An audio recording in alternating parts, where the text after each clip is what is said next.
My name's Mark Rogerson, and I'm spokesperson for the European Court of Auditors. Okay, so we can start with the court asks for more transparency. What is the court asking to the institutions and why? Okay, well, let's start at the beginning. The way EU money is spent is over a period of 7-year cycles. We plan over 7 years at a time. And we're coming up to a new cycle starting in 2020. And so this is a good time to stand back, if you like, and have a look at the whole way in which the EU's finances are managed. Now, we're auditors, not politicians.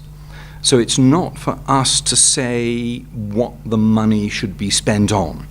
It's not for us to say there should be more or less for agriculture or more or less for regional policy. But what we do look at, and what does concern us, is how it's spent. Whether it's being spent and whether it's being managed well. And in that area, we've got a number of suggestions that we're, if you like, putting into the pool of ideas which is floating around the institutions at the moment. And there are a number of key things we'd like to see. The first one is, we think it should be much clearer when people are getting what we call EU added value. Now, what that means is, if the EU is spending the money, is it doing better than just if the individual member states had spent the same money themselves? Because if getting the EU to do it isn't adding anything, then that begs the obvious question, well, why have the EU do it at all? So we need to see, and people need to see, taxpayers who are footing the bill for all this need to see value added from the EU. That's the first thing. I do think they see it. I don't think they see it enough. For example, I was in Sofia, the capital of Bulgaria, last week. The EU has funded the new metro line which goes from the centre of Sofia out to the airport. And there are signs everywhere saying this was done with the help of EU money. Now, I think most people would agree, in general, it's a good idea to have metro stations going from the centre of cities out to the airport. Reduces the traffic, and anybody who lives in Sofia will tell you that sometimes the traffic can be pretty bad, so getting the metro feels like a good idea. And I think if people see that EU money is being used on projects such as that, it's a good thing. Not everybody makes it so obvious, let's say, when EU money is being spent. So that's the first thing, that's value added. The next thing we'd like to see is more flexibility in the EU budget. I mentioned a moment ago, we have these 7-year planning cycles. And within these planning cycles, there tend to be baskets, if you like, into which particular chunks of money are put. This is destined for spending on this policy. That's destined for spending on that policy. All of this is decided in advance, and it's quite a rigid system. Now, when something unexpected comes along, like a big increase in migration as the result of a war, or changes that we may need to make to spending on the environment because of changes in the climate, or a banking crisis, I mean something really big, it's quite difficult to move the money around. And we're suggesting that there should be more of a reserve which is more flexible, so that the budget can respond better to changing circumstances. Then the next thing, we like to see the whole thing a lot simpler. And that really goes from the top right down to the bottom. We're talking about the EU budget, but in fact there are a whole series of different budgets to achieve different things. There's the central budget, which is approved here in the Parliament, where you and I are sitting now. But there are all sorts of other pots of money available as well. The big infrastructure funds, some of which involve private money as well as public money. There are trust funds that have been set up for spending overseas. What somebody called a galaxy of different budgets. And we think a galaxy is way too many. And at the top level, the whole thing needs to be simplified. And then when you get down to the basic level of people who are actually looking for help from the EU, and you might think, for example, of farmers or researchers, they will tell you that the forms they have to fill in and the processes that they have to go through are incredibly complex, and sometimes they just give up because the whole thing's too complicated. So there needs to be a lot of simplification. And then lastly, two things that really go together: transparency and accountability. And transparency means people can see clearly where the money's going. And accountability means that the people who are in charge of managing it and spending it have to account for, have to explain what they've done and how they've done it and why they've done it in that way. And as you can imagine, for auditors, transparency and accountability are things that matter a great deal. Problem, I don't know if I'd use the word problem. Look, there are lots of areas where we think things can be improved. I ought to say auditors don't spend their entire time going around the place complaining that everybody's doing it wrong. I know we have a bit of a reputation like that, but if you look back over the last few years, the management of EU spending has been getting better. Over the last 3 years in particular, the number of mistakes has been coming down quite smoothly and quite consistently. More than half of EU spending now has a level of mistakes in it so low that it would actually cost more money to try and solve the problems than you could ever hope to get back. So things are getting better. But what we're saying is, because we're at this particular point in the cycle where one period ends and another period begins, it's a good opportunity to have a look.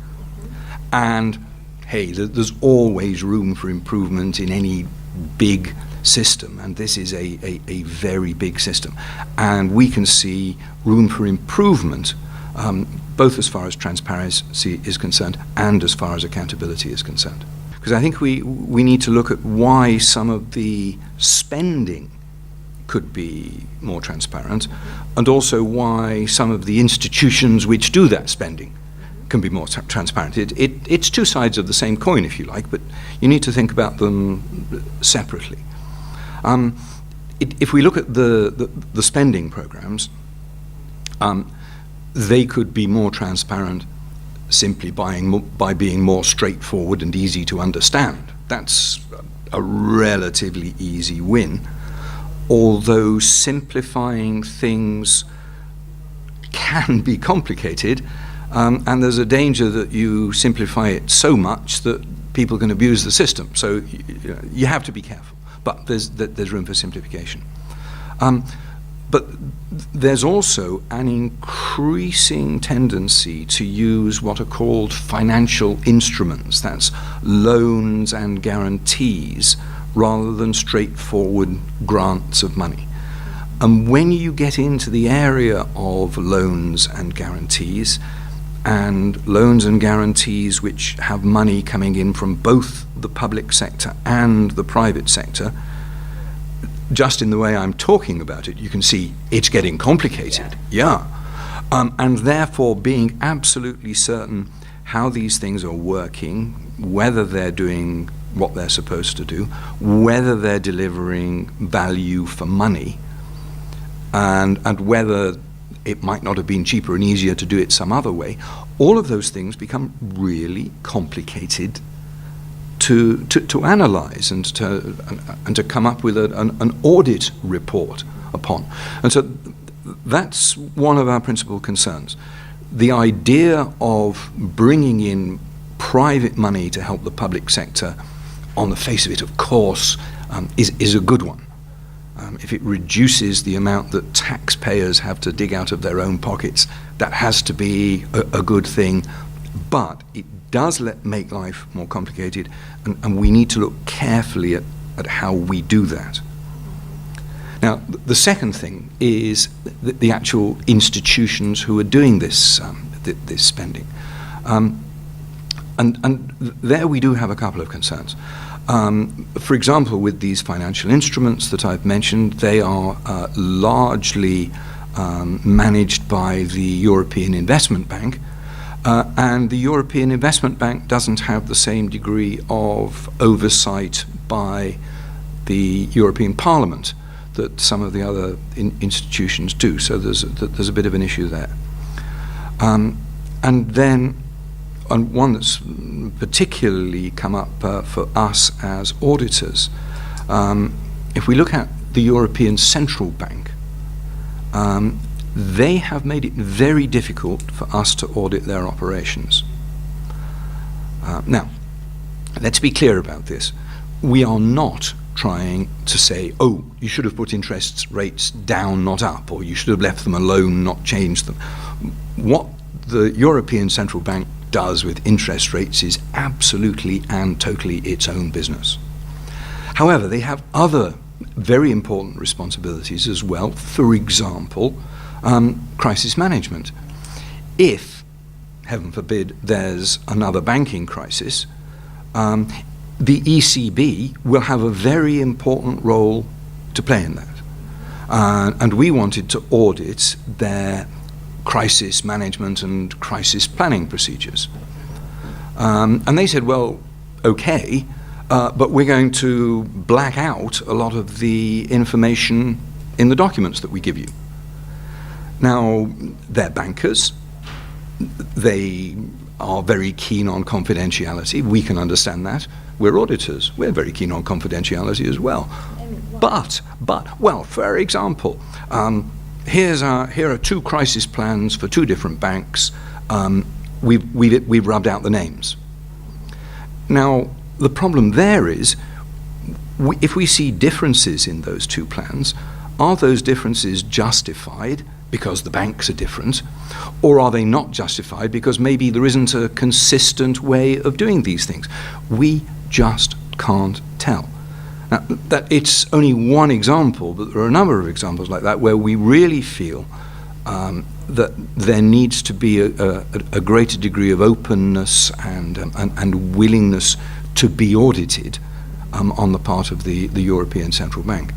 And then there are other institutions coming along, perhaps the European Monetary Fund. Nobody's really written down exactly how they're going to be audited yet.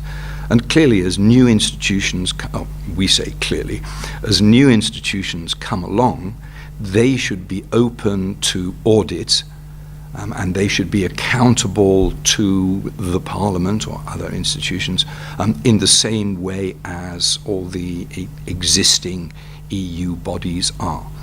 And since we've got this opportunity to have a good look at the budget, we think now's the time to adjust perhaps the way some of these things are done.